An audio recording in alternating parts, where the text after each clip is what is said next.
me see.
Peace, peace, peace, peace. Let me see.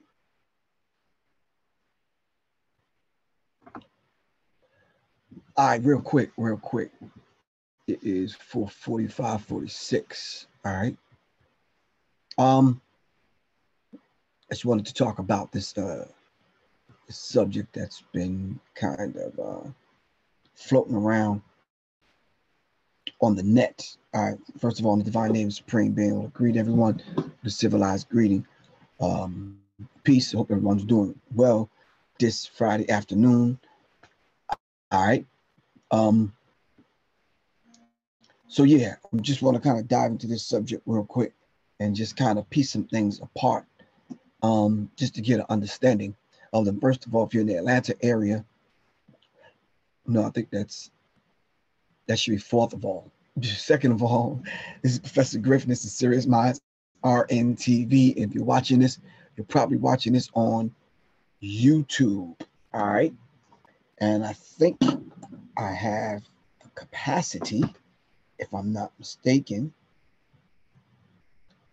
to go on Facebook. I'm not sure. Let's see if I can make it happen.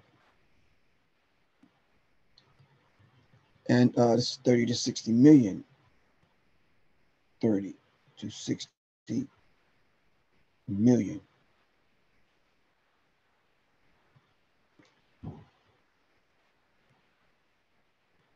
Hold on. I should put a hashtag.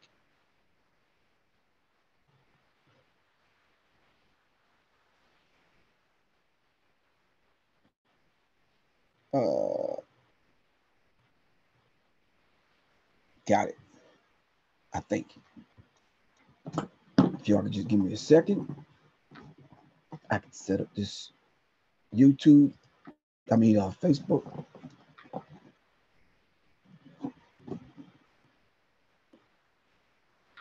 Doesn't need to be up that high, so I can kind of bring it down. I think so. If I could just put it on another angle, like that. Whoa, like that. Give me a second. Man.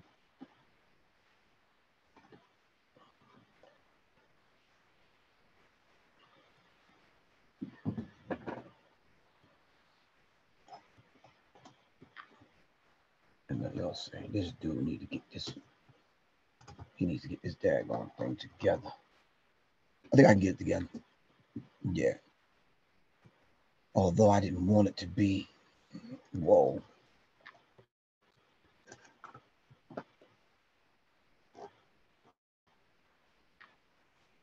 Yeah. Aisha Ra. Peace was good. Stephen Jackson and Harold Taylor. All right, so for the people here on YouTube, Steven, what's up, man? Cutlass, peace, big bro. Peace, man. What's good? Brother. No. Steven, visible. No. Just your brother. You can leave the stuff off. I ain't leading nobody no place but back to yourself. Seriously. But anyway, there's a subject that I wanted to talk about. That I think I didn't gloss it over, simply because I didn't want to give too much attention. Yo, Ish, you gotta call me for this thing tomorrow. Seriously, man. Seriously. I know you know my number. But there's this subject in reference to this hashtag Me Too. I kept peace, love, peace. So like, what's good with you? I kept running across this hashtag Me Too, and I noticed some people, and don't get me wrong, I'm not being insensitive about the whole situation. I didn't lend that much energy to Harry Weinberg, Weinstein. I did the interview with Brother Rich, and I stated, like I'm going to state right now, this is what powerful white men do in the position that they're in. They take advantage of not only their own, they take advantage of other men, they take advantage of other races, they take advantage of other people in general, but mainly women. God forbid if Black women cross their paths. It is ridiculous. All right. So I'm saying to y'all, I'm not being insensitive about it but for a Black woman to come and say hashtag Me Too, and then you see more than 12 million hashtag Me Too's on Facebook and social media and this kind of thing, it almost makes you want to stop and think. Do you need to turn to your wife or your girlfriend? Do she need to turn to you and have that discussion about molestation, rape, being abused, sexually molested? Does that conversation need to happen? All of us as Black people already know that conversation is taboo when it comes to Black people. That's a conversation we just don't have in the family. Much too often, women tend to keep it very hush hush and quiet, and may not even tell their best girlfriends or their closest relative, but just keep it to themselves and suffer with silence. If that's the case, and I'm not saying it is, I'm saying I think we need to find a way to be able to have that particular discussion without making the victim the victim. If you can understand what I mean. Let me put it in a different way. Without making the victim feel like the victim is the one that all the pressure and the blame and the weight is going to put on their shoulders solely. All right. So I think what we need to do is create a conversation with trusted people in and around that particular woman, trusted family members, and trusted support unit, and then keep it on the hush. That's that woman's personal business. She has to live with this the rest of her life. But the shocking thing is for me to go and search the news via blogs and information, and to see that 12 million women have hashtag Me Too. It almost makes me think that was I ever in a relationship where that woman was holding that thing and then subconsciously took that out on me or you? Or are you that woman that this has happened to and you can't seem to navigate through and have a successful relationship because something has happened to you in your past that you have rejected people's attempt to try to get to the bottom of what's really eating at you? And I'm not saying there's a pill that you could take. I'm not saying that there's a damn massage that you can get. I'm not saying that there's one method or one way we should be able to approach it and deal with it right across the board. I think we have to deal with it on an individual basis. All right. So I'm saying if we approach it in such a way where we create a sort of a family kind of infrastructure that we could set up to bring the sisters in and to have that conversation, I think that'll be a beautiful thing. But there's a lot of questions that come to mind, not being able to, even at the age I'm at go look back and try to figure out what is actually going on with some of the women in the family, right outside the family, close to the family, some friends of mine, some women that I've dealt with, and that kind of thing. Peace. Jamal Crawford was good. I saw Uno's piece on this, and it's very interesting. I saw a couple of other people's piece on this, and I said to myself, what happened with the Weinstein dude, the Harvey Weinstein, did it, but because 15 or 20 women, whatever, came out along with the Bill Cosby situation, and women are speaking up and out now, does it give them a clear path to a platform that they no one will criticize them, but now they have the world's attention, and now men will listen? I think all of that needs to be explored. When I say all of that needs to be explored, I'm saying to you, if this is a way to at least start the conversation and to begin a process of healing for those individuals, and then not only those individuals, but those individuals that are in a relationship, because that's going to constitute and affect the family, and then the family affects the community. All right. So if that is the case, that's a beautiful thing. All right, I gotta change the direction on this camera. That's a beautiful thing, and I think that we should begin to start that process ASAP. All right.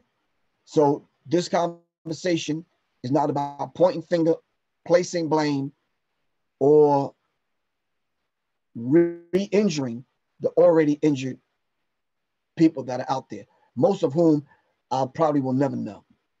All right. But it hurts my heart to read the kind of stuff that I'm reading, and to do cross-referencing, and to see that more than 12 million hashtag Me Too's. All right.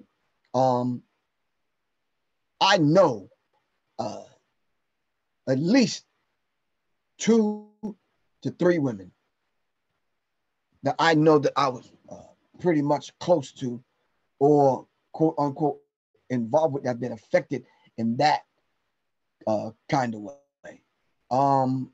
But even as close as I was to these individuals at the time, did not want to admit it. They did not want to talk about it, did not want to open up about it. And no one that's listening to this or watching this can tell me that this didn't directly affect the particular relationship or the unique relationship I was in with that particular individual. And I'm saying to you from a personal experience that you get blamed for shit that you're unaware of. All right. And then when you're trying to get to the bottom of it, and you have a concern, it's almost like if you say the wrong thing, those individuals shut down, and you never get to the bottom of the conversation. Or but because you might talk for 30 minutes and your voice get raspy, that means you coming at them in the wrong kind of way. No. I've heard some people and men, not some people, let me say that correctly. I've heard some men talk about these women in those kind of situations, in those kind of circumstances, and refer to them with derogatory terms. Many sisters trying to protect their cause their perpetrator because they know the dudes will handle that. Oh, Uno the Prophet, Jamal Crawford said basically a lot of women, even though they've been handled in that kind of way, they tend to want to protect the person that have done these things to them, simply because they already know the punishment and they already know what needs to happen to these people. But back to the personal situation, the if you dare to get to the bottom of the issue, it may reveal something to the woman that she's afraid and probably not equipped spiritually and emotionally at that particular time to handle. Or she might not want to reveal that to you because that's being really, really vulnerable. and then not knowing how a man is going to respond to that particular thing. And no, I got my point. I know where I was at. The men in certain circles, when they refer to these women, and please, sisters, this don't take this the wrong way. I'm telling you, I shouldn't be saying it, but I'm saying it anyway. What's being said in the circles when men get together and talk. They'll talk about a particular sister that have that particular issue and say she's damaged goods. So much so, it's almost like buying a used car. And this is the conversation that men tend to have about women. God forbid if I sat among women and heard the conversation about men that have been in those kind of situations. And I think it's a very ugly thing on both sides. All right. So this whole idea of you dealing with a woman and then she reveals that to you, and then now all of a sudden she becomes damaged goods. Anyway, so the conversation that I ran across after doing some reading, read a couple of articles, compared some stuff, watched Uno's piece and a couple of other people. This article is from CBS News. This is more than 12 million Me Too Facebook posts, comments, reactions in over a 24-hour period in reference to Harvey Weinstein victims that are coming out. All right. When you give the average man access into your life, into your home, into your head, into your heart, into your soul, even allowing that man to come into your children's lives, I think there should be a, for the lack of a better term, tougher and more strict and more, I'm trying to figure the best way to say it. I think men, especially if women have children, men should have to be able to qualify themselves to deal with that particular woman. Because if that's her issue, then she might not want to discuss it with a man. She might want to discuss it in a sister circle. She might want to discuss it in a sister circle with elders present. She might only want to discuss it with elders that are women, because women may understand better. Because I think discussing that with men, we tend to judge and then post-judge, not pre-judge, but post-judge. What I mean by that is we'll hear you out and then we want to take immediate action, and more than likely it's violent. We want to be able to neutralize the threat. We want to be able to dive in and all of a sudden, without qualification, lay the woman down on the couch and start taking notes, not even knowing what result that we're really looking for. And then we become the psychoanalyst, and all of a sudden we got all of the answers when most of us are damaged. When I say most of us are damaged, we've been damaged by what happened to our moms and our grandmothers.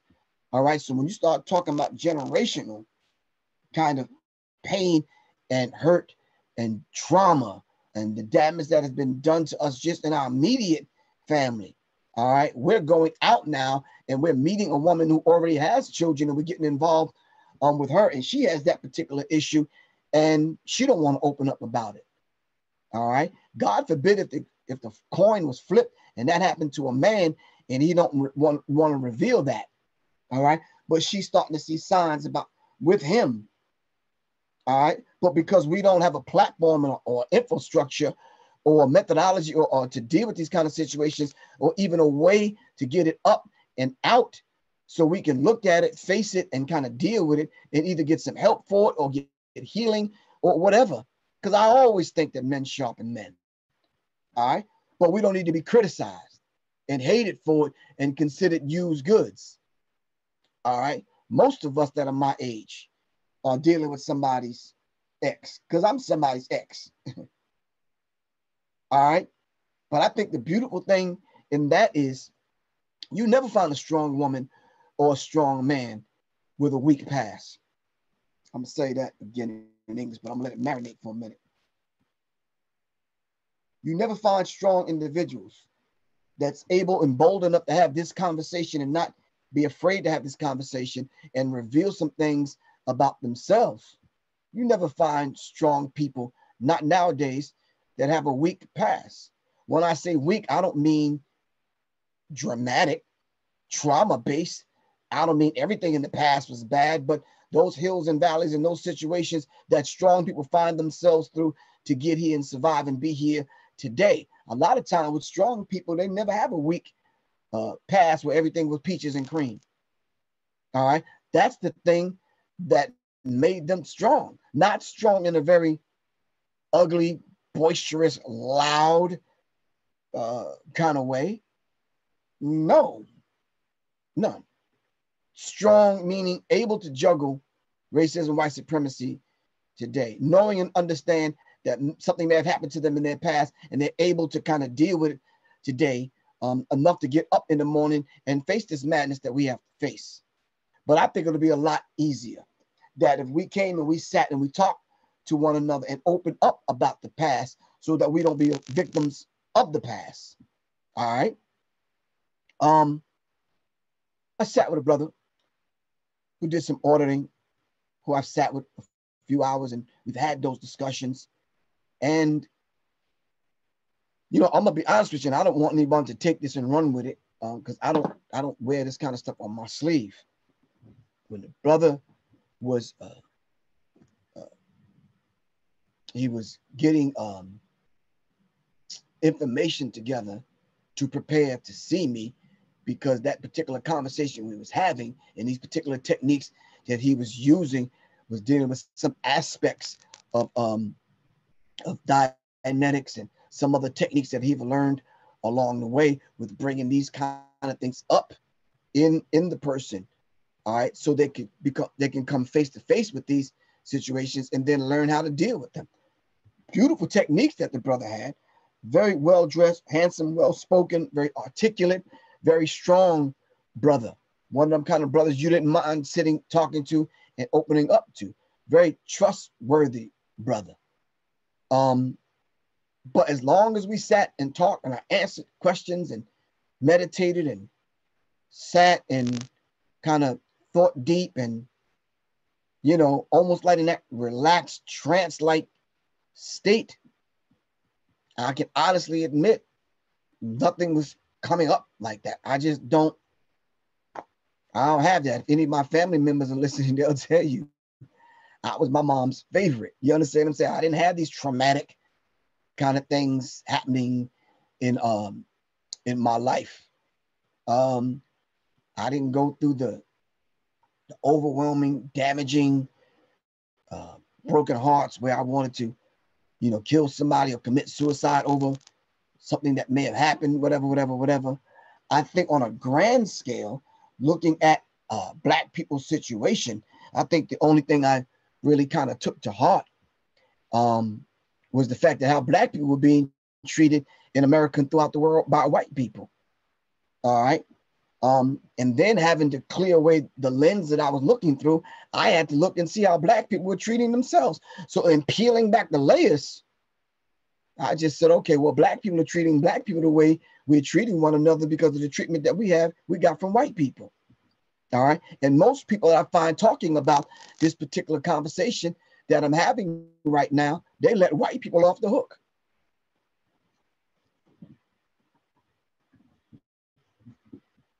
So more than 12 million though, hashtag Me Too.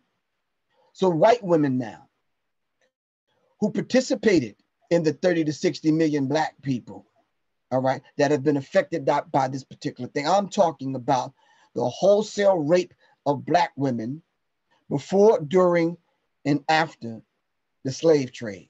Now, I don't want the pro anti-Black people to come on here and start talking about the word term Black and Black people in America, blah, blah, blah, blah, blah, whoop, yada, yada, yada.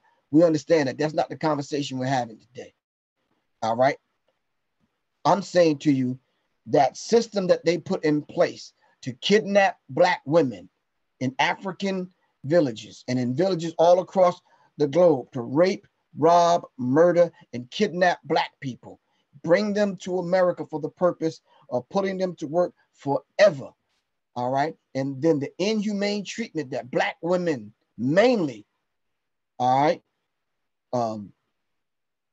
the treatment that black women, the treatment that was put on black women, and then having black women give birth to these children now that have carried this with them. I'm talking about the trauma that they had to carry with them, not only on a micro scale, but on a macro scale when it talks about us as a people. All right. When it talks about us as a people. All right. Did we as a people heal from this kind of traumatic or the dynamic of this particular trauma? Did white people set up clinics and classes that the children of the slaves went through in order to reverse this particular thing that happened to us?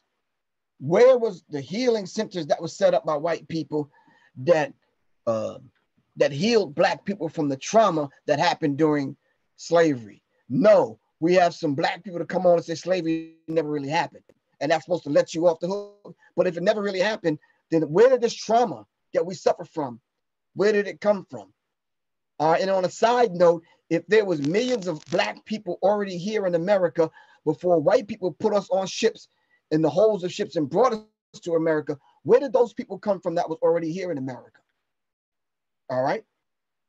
So this is a real conversation we need to have, but we're not going to let the Weinsteins and the Goldbergs and the and all the other white people, whether they're Irish, whether they're Jewish, or whether they whatever, Italian, Portuguese, or whatever, off the hook. And if you are too afraid to go back into the slave narratives and go back and study that particular history and what happened to our people in order to be equipped to deal and handle this particular conversation so we could begin to heal as a people, then yeah, you might want to get up off here, man.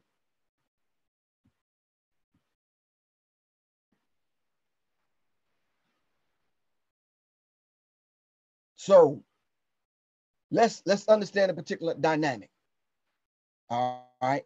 So New York, how it says, this particular young lady, Milana, was in bed with her two young children when a friend Facebook suggests something that struck her as a great way to elevate the Harvey Weinstein conversation. She took an idea to Twitter, posting, "If you've been sexually harassed or assaulted, write me too," as a reply to this tweet.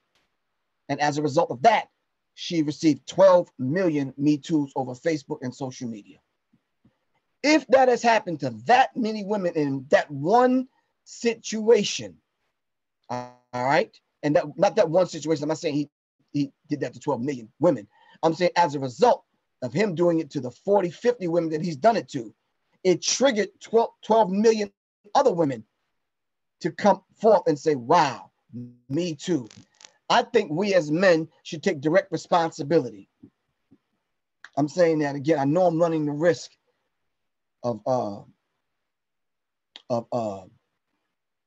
getting talked about by men because there's some pro-black, pro-whatever, pro-man out there that will give respect to his mama, but hate every other woman that comes in his path. You understand what I'm saying? And I'm saying that to say this, that if you can't respect your sister, your auntie, or your auntie's friend, or your distant cousin, or my sister, or my friend, or like you would your mom, then you might need to go lay on somebody's couch, bro. Because all of us as men come through the woman. All right? And I'm saying, to a degree, all of us need to look deep within inside the self and begin and start with the self instead of pointing the finger at that woman that may have caused a particular hurt in your life. All right? I'd be a fool to sit here and blame Miss Louise Griffin for the issues that I may have or had when it came to me dealing with a woman in my life. When I say a woman in my life, don't start thinking my wife. Don't start thinking an ex-girlfriend. I'm talking about my children, my sisters, my aunties, my grandmother, the school teacher, every woman in my life. All right. So let's understand it as such. Let's not be narrow-minded. All right. Let's broaden that so we can begin to have the conversation. Brothers, when having this conversation, let's move the ego and the testosterone out the way for a minute and shift in humble. I need to help my wife or my girlfriend or my daughter or my auntie or my best friend heal. All right. Do you know how much it takes? And I'm talking to the sisters right now. Do you know how much it takes for a man to admit those kind of things have happened to them? Men would rather keep it inside and tell no one and then subconsciously act it out and treat other women the way he was treated. All right. That dynamic has to change. And I'm saying to y'all sisters out there that are in marriages and in relationships, all right, if you ever find a man that is going down that road with you, all right, do less of this, less talking, because y'all have a lot of words. Because what you might say right then could do a lot more damage, because what men tend to do is when they start hearing that, they shut it off, shut down. All right. Listen. And in most cases, when I say speak, you can speak with your countenance. You can speak with your body language. You could speak by embracing him, holding his hand. All right. Making some contact. All right. Because what you want to be able to do in that kind of situation is comfort him so he can release these things. All right. And it's not an easy thing for men to do. You find men that these things have happened to them and they're suffering from these things. It's almost like they will treat other women. These are men with girls, children, little girls with children. You'll find them are the ones that treat women the worst, not realizing that, wait a minute, you have daughters, you have a sister, and you have nieces and cousins. Would you like a man treating your sister or your cousin or your niece in that way? So I'm just giving a tidbit of instruction to the sisters to say, listen, if you find a man opening up in that way, there's some things that you can do. And I'm just saying to you as a man, I probably would want someone to handle me. If I'm saying to you, listen, something happened to me when I was 16, blah, blah, blah, blah, blah, blah, blah, blah, blah, yada, yada, yada, whoop, whoop, this is what happened. I don't want someone running their mouth. I don't want someone judging me and criticizing me. I'd rather you listen. All right. I'm saying that to say this, but can you imagine, brothers, a woman have to reveal that to her mate or someone?